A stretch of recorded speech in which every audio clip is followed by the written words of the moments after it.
bahagyan naman pong nagkagulo ang ilang mga deboto kaninang madaling araw matapos masaraduhan sa tradisyonal na pahalik. At bago pa man magprosesyon ay ang ilang mga deboto ay nahimatay. Narito po report ni Mark Salazar. Hindi nawala ng pila nitong magdamag ang tradisyonal na pahalik sa itim na poong Nazareno sa Quirino Grandstand na nagsimula 1:00 ng hapon kahapon. Ang ilan pinaghandaan ng mahabang paghihintay kaya nagdala na ng baon. Naglaan naman ng hiwalay na pila para sa mga may kapansanan at sa mga nakatatanda. Mayroon din nagdala ng tent at saping mahihigaan para doon na sila makapagpalipas ng gabi. Mahigpit ang seguridad sa lugar na ipinatutupad ng aabot sa 3,000 pulis. May mga first aid station din na nakaantabay. Hanggang nitong madaling araw, may mga humabol pa rin sa pila ng pahalik. Bandang 3:30 ng umaga, bahagya nagkaroon ng kaguluhan sa pila nang pilit itong isara sa mga deboto. Sandali lang! Sandali! Nagkatulokan, girian at sigawan, maging ang ilang bata na ipit.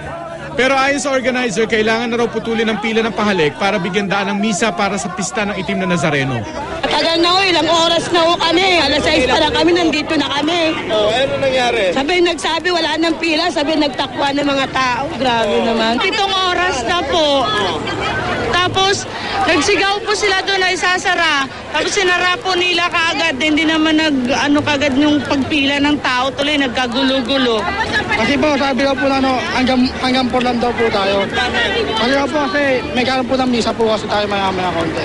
Bago pa magliwanag, pinangunahan ni Manila Archbishop Luis Antonio Cardinal Tagle ang misa bago ang traslasyon o ang prosesyon ng Nazareno. Kagalakan at pag-asa ang mensahe ng Kardinal ngayong Year of Faith ng Simbahang Katolika. Pero hindi rin nawala ang pagtuligsa sa kakapasalang na Reproductive Health Act. Inibig tayo ng Diyos. Habang nagmimisa, may ilang deboto rin ang namataang nagtutulakan. Di pa man nag-uumpisa ang prosesyon, ilang deboto nang hinimatay dahil sa init at siksikan. Mula sa MMDA Rescue Booth, idiniretso sa ospital ng Maynila ang lahat ng pasyente. May ibang deboto rin na nagkasugat sa paa at agad namang nagamot. Lalo naman nagkagulo ng ilabas ang andas sa kinalalagyan ng poong Nazareno. Dahil dito napilitan na rin ang mga miyembro ng Hijos del Nazareno o mga official marshals at escort ng imahen na sumampa na sa karo para ma-secure ito. Sandali rin nakapasok ang GMA News sa loob ng andas. Mula sa stage ng Quirino Grandstand habang isinasampa sa karo ang Nazareno ay muntik pa itong matumba. Nagsisimula pa lang umusad ang karo ay kanya-kanya ng sampahan ng mga tao na nais mahawakan at maipunas ang kanilang mga bitbit na tuwalya sa poon. Isang bata pa nga ang inihagis para makalapit dito.